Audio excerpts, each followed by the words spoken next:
Darjan Matić, kapetan nogometašev Olimpije, kot eden izmed najbolj izkušenejših mož v zeleno-belem dresu in pa človek, ki je že marsikaj dal v svoji karieri skozi 32 letih. Nekateri pravijo, da igra nogomet svojega življenja.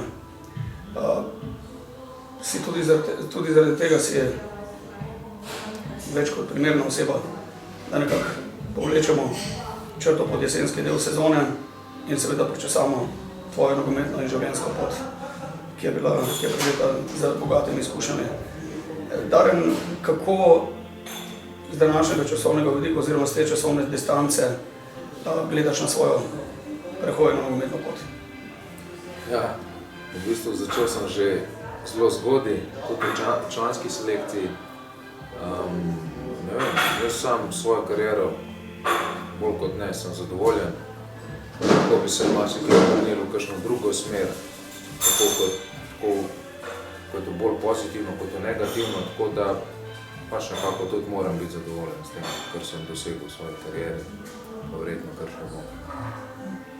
Kako bi pa primerjal čase oziroma obdobje, ko si se še nekako sam uveljavljal v tem nogometnem svetu, ki vemo, da je precej krut. Kot mlad nogometaš si se nekako moral prebiti in si se prebil v ospredje in z današnjim časom. Kako bi primerjal prejšnji čas, ko si se prebijal v ospredje in pa današnji, ko si že kar nekaj časa, bomo rekel, formiran igralec. Kako gledaš na ti dve obdobje? Kakšne so tiste glavne razlike, plusi in minusi? Zdaj, za plusi in minusi, to ne vem čisto točno, lahko pa povem, da sta to čisto dva različna obdobja. Sam, ko sem izhajal iz mlajših selekcij, se nekako izredno težko bilo priboriti dres prve ekipe, kaj šele igrati v prvi enajsterici. Na ceni so bili starejši igralci z izkušnjami in klubi so jih radi z njimi podpisovali pogodbe in jih zaposlevali. Mladi smo bili mogoče nekako zapostavljeni in v tistih časih se nekako tudi mladi niso v tolikšni meri prodajali v tujino. Nazadnje so bili Slovenci tretirani kot tujci, niso imeli še potnega lista EU in je bilo veliko težje se prebiti nekako v tujino. S časom, ko smo postali polnopravni člani Evropske unije in ko nismo več tujci v nogometno razvitejših državah, so se te stvari korenito spremenile. Takrat se je bolj delalo na rezultatu, zdaj se pa mogoče bolj dela na prodaji. Zdaj mladi dobivajo več priložnosti in nekako pa po 25-26 letu igralci kar veliko jih že zaključuje in dobijo angažmaja in ne vem, izgleda, moraš biti res dober, da bi v Sloveniji še vztrajal po neki kot starejši igralci, da bi dobil zaposlitev pogodbo. Že na začetku, že uvodoma smo dejali, da je za tabo kar lepa nogometna kariera, se pravi, bil si tudi deležen teh za nogomet tipičnih, bom rekel, selitev, tujina, pa povratek domov z Domžalami, tudi osvojil naslov državnega prvaka v Sloveniji, seveda tudi Olimpija, Rusija, Ukrajina, da ne naštevamo dalje. Kako so na tebe vplivale te nehne, bom rekel, spremembe okolja oziroma selitve na tebe in potem kasneje tudi na tvojo družino? Sigurno, da to te nekako tujina ti nekako širi obzorja, izoblikuje te kot osebnost, kot človeka, da ti neko širino, vidiš tudi, spoznavaš različno kulturo, druge narode, ne vem, postaješ nekako bolj odprt do vseh vprašanj, do vsega. Ne vem, je pa tako, ko se podaš v tujino, tam pa res je samo še kvaliteta tista, ki te drži, ostalo je pa nepomembno. Ko običajnega nogometnega smrtnika oziroma zaljubljenca v to prelepo igro vprašaš in mu omeniš ime Darjan Matić, tako je prva asociacija borbenost, nepopustljivost, preudarnost, izkušnje, znanje. Kako sebe ti vidiš na igrišču in izven njega? Kakšen je Darjan Matić na igrišču in kakšen je izven njega, skozi tvoj lastni način? Ja, na igrišču, ne vem, česarkoli, pri meni Je tako, vedno karkoli delam, grem nekako do skrajnosti, ne vem, če je to zdaj trening, sem predan temu in ne vem, delam to maksimalno, pač kolikor sem sposoben. Isto na igrišču, tekma, dam res vse od sebe, ker sem tudi, ne vem, če grem v telovadnico, v fitness, včasih imam občutek, da ko sam delam, na primer v fitnessu, delam nekako več in bolje, kakor pa ne vem, več, kakor pa nam trener da na treningu, ne vem, vedno sem tak, da grem v skrajnosti, ne vem, zunaj igrišča sem pa nekako umerjan in isto stvar, pač, če se česar lotim, delam maksimalno in nekako pri meni ni unga vmes, takšen sem. Super, nikoli nisi skrival, tudi skozi intervjuje, da si velik navijač Olimpije praktično že od malih nog. V enem izmed intervjujev, ki sem jih tudi jaz v zadnjem času prebral, si omenil eno zelo zanimivo stvar, da še prej za Bežigradom, ko so zelenobeli nastopili za Bežigradom in pa zdaj v Stožicah, da praktično celotna tvoja družina hodi na tekme, se jih redno udeležuje, na tribunah imajo tudi to letno karto. To je zelo zanimivo, ne? Mislim, da si v zadnjih 10 letih eden redkih domačih igralcev pogovoril o Ljubljančanih, ki dejansko, bomo rekli tako, družinsko živi za tole Olimpijo. Kako ti na to gledaš? Ja, zdaj za ostale igralce mogoče, da takih ni več, lahko iščemo vzrok v letih, a ne, vseeno mislim, da so moji soigralci kar 10 let ali pa še več mlajši od mene, tako da verjetno ne zaradi tega. Tudi lahko rečem, da prvi svoj nogometni trening, glede na to, da izhajam iz Fužin, pa z očetom redno hodila na domače tekme Olimpije, sem tudi prvi trening naredil za Bežigradom na Olimpiji, kar nekaj cajta hodil. S 6 leti sem začel, na to pa je bil, seveda ni bilo obvoznice in podobno in za tako mladega fanta, oče tudi kdaj ni imel časa, je bilo dosti problematično hoditi na treninge za Bežigrad, tako da sem kasneje se pač presedlal na Slovana. To pa razen mame, ja, oče skozi hod, mama tako ni bil nek fanatik, ampak oče, tudi zdaj sestra redno hodijo na tekme, oče sploh že od nekdaj, še v časa Jugoslavije vedno bil za Bežigradom. Naprimer tudi neko obdobje je bilo, ko je bil moj bratranc med Green Dragonsi, to je bilo še za Bežigradom. Kakšna razlika, ko ti igraš za klub, ki ga nosiš v srcu, ne? Ravno prej si omenil ta primer, in pa za klub, kjer si sicer dobro plačan, predvsem to lahko prinesemo na tujino, ne? Kakšna je ta razlika? V čem se to največ kaže? Pa ne vem, nekako, najbolj se kaže v tem, da res uživaš v tem, kar počneš, ne? Jaz res uživam zdaj, ko sem v Olimpiji, enostavno, da igraš za denar, naprimer, za noben drug klub ne bi podpisal, ne. In ne vem, itak težko pa rečem, da kar se tiče pa same igre pa to, pa mislim, da jaz sem povsod profesionalno vedno delal, tako kot se govorim 100% za Olimpijo, tako sem se tudi v vseh klubih do zdaj, v katerih sem igral, tako da mislim, da tukaj ni pretirane razlike, je pa nekako, ne vem, tudi ob zadetkih, ob zmagah mogoče tisti kanček več slavja, pa vsega skupaj. Pred dnevi si podpisal novo pogodbo z Olimpijo, ne? Tudi recimo tega nisi skrival, zdaj pa tudi v zadnjem času v medijih, tudi dosti govora o tem in kar precej predstavnikov sedme sile se je spraševalo, ali bo novo vodstvena garnitura Olimpije s tabo podaljšala sodelovanje, ne? Ker si lahko nekaj vzoru sem ne samo mlajših igralcev Olimpije, ampak tudi drugim mladim ljudem, ki se odločajo za neko tako profesionalno pot. Se ti je zaradi tega, ko si pač v petek podaljšal to pogodbo do 30. junija 2018, odvalil kamen od srca? Pa ne vem, če se mi je zdaj odvalil kamen od srca. Seveda pri teh letih, ker sem jaz, zdaj, če sem čisto iskren, človek še razmišlja, da bi mogoče še kakšno pogodbo v tujini podpisal za nek dober denar.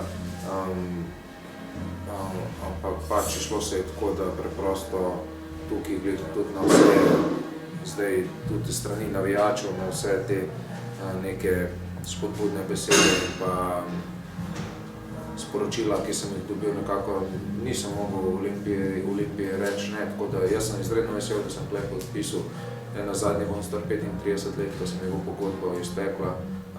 Verjetno bo to že potem res blizu konca in vesel sem, da je tako, kakor je in vesel sem, da bom še 2 leti igral za Olimpijo in res upam, da nam bo v teh 2 letih, da nam bojo uspele velike stvari.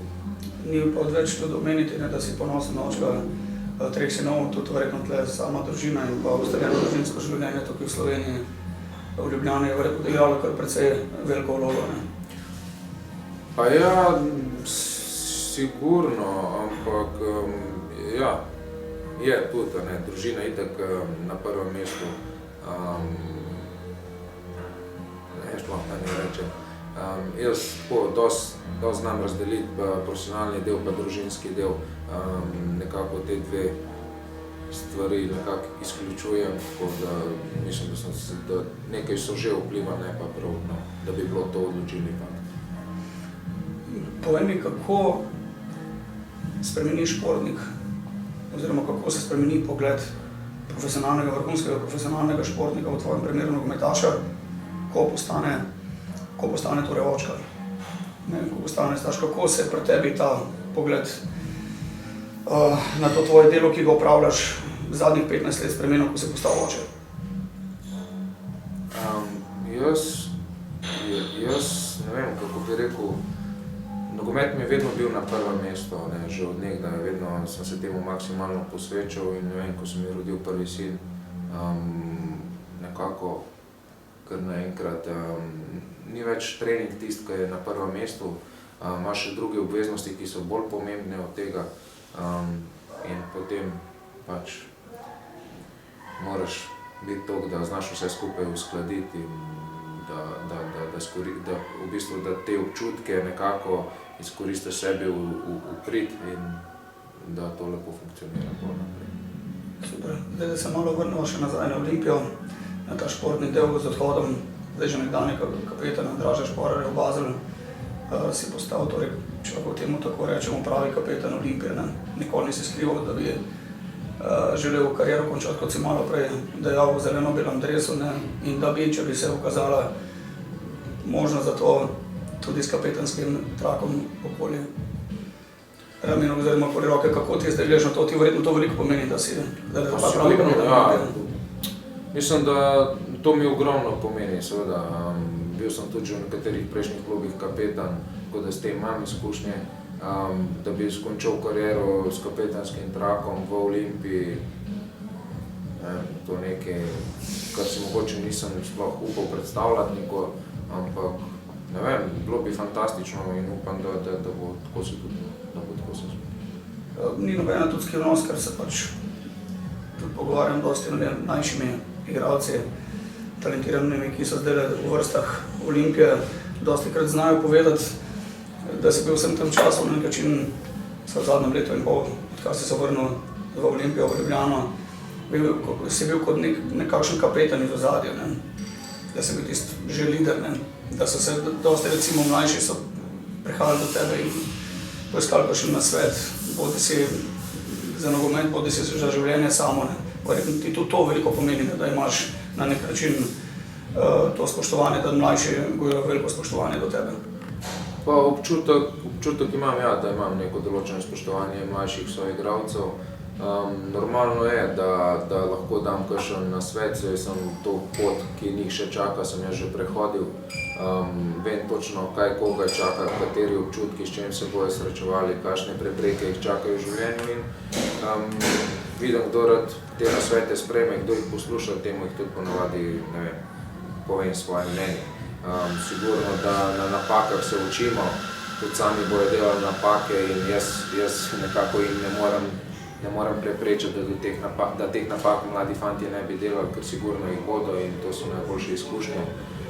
Lahko pa ne vem, da v nekih primerih, da se bojo mogoče kakšnega mojega nasveta, da se ga bojo spomnili in da ne bojo kakšne napake naredili, ker sem jo jaz naredil in to bi bilo odlično. Verjetno zelo težko definirati neki čas oziroma obdobje. Čeprav na podlagi tvojih bogatih izkušenj bi lahko konkretno o tej temi govoril na dolgo in široko. Kdaj pa ti misliš, glede na to, da so dan danes odhodi, predvsem mladih fantov že po 16-17 letih, zdaj, če se samo osredotočajo na slovensko okolje, slovenskega nogometnega okolja, v mednarodno, precej pogosti. Kdaj misliš, da je najbolj pametno za mladega nogometaša, da odide v tujino? Sam sem šel v tujino pri 22 letih, pa nisem imel s tem nobenih težav. Naprej sem redno igral tudi v tujini. Ne vem, nekako je tako, da ti, če si za dost kvaliteten, če si psihološko dost stabilen, mislim, da ti greš lahko tudi pri 16, 17, 18. Tudi nekateri so to dokazali. Jaz sem mnenja, da zdaj ne vem. Verjetno seveda ti kot človek dozorevaš in kasneje, ko greš v tujino, je mogoče bolje. Ni pa rečeno, da tudi nekdo, ki pri 18, ki se vrne iz tujine nazaj v Slovenijo, da se tudi pri 25 ne bi. Mislim, da zdaj pravega recepta za to, kdaj v tujino, pa tudi da ni. Povej mi, v svoji dolgoletni karieri si delil slačilnico z mnogimi znanimi, odličnimi nogometnimi imeni. Bi lahko zdaj takole na hitro, pa čist takole iz rokava, recimo stresel 3 imena, ki so na nek način zaznamovali to tvojo nogometno pot, s katerimi si na nek način užival trenirati in pa igrati tekme. Jaz lahko rečem, da ne vem, nekako najraje se spomnim obdobja v svoji karieri, ko sem prvič igral za Olimpijo, tam leta 2005. Mislim, da je bilo tisto eno res lepo obdobje, ko sem kot mali mulc sem igral z igralci v ekipi, kot so, ne vem, Cesar, Cimerotič, Žlogar, Tonči.